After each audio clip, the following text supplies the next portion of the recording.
મામા બોલો. અત્યારની હોળીમાં ને પહેલેની હોળીમાં શું ફરક? પહેલાં રમતા ને ત્યારે એક મર્યાદા હતી કે અમે કોઈને રોળવા જાવ ને તો એક મર્યાદાથી આપણે કોઈને રોળતા ને આવું બધું કરતા અને રમતા. અને અત્યારે તમે જુઓ હોળીમાં રંગની સાથે સાથે અશ્લીલતા એટલી તમને કહો, આ અત્યારે આપણે વિડીયો અનેક જોયા, એમાં એટલી અશ્લીલતા તમને કહો ભેગી ભળી ગઈ હોળીમાં કે એમાં એક વિડીયો તો એવો આવ્યો કે એક દીકરીને 4-5 જણા હોય અને તમને કહો એને કપડાં ખેંચે ને આ કરે ને તે કરે ને આપણે જોવાય નહીં એવું તમને કહું કરે.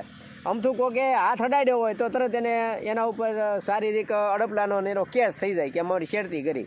હવે આ દીકરીને ભરાઈને તમને કહો 5-6 જણા તમને કહો કે 6 થી 7 જણા છે જુવાનડા, અને એ દીકરીને કપડાં કાઢી નાખવા લગીની કોશિશ કરે છે અને એમાં પાછો વિડીયો બનાવે છે. એટલે હોળીની સાથે સાથે તમને કહું અત્યારે અશ્લીલતા પણ અત્યારે વધતી જાય છે અને ન કરવાનું લોકો કરવા લાગ્યા છે. એમાં પુરુષે નહીં, અમુક સ્ત્રીઓ પણ એવા વિડીયો હોતન બનાવે છે કે પુરુષની હોતન છેડતી કરે, એ ન થવું જોઈએ, અને સ્ત્રી પુરુષની છેડતી કરે એ ન થવું જોઈએ. એટલે અત્યારે આ હોળીની સાથે સાથે અનેક આવું પણ તમને કહું નવું જોવા મળે છે, આપણે વિડીયોમાં જોતા હોઈએ છીએ.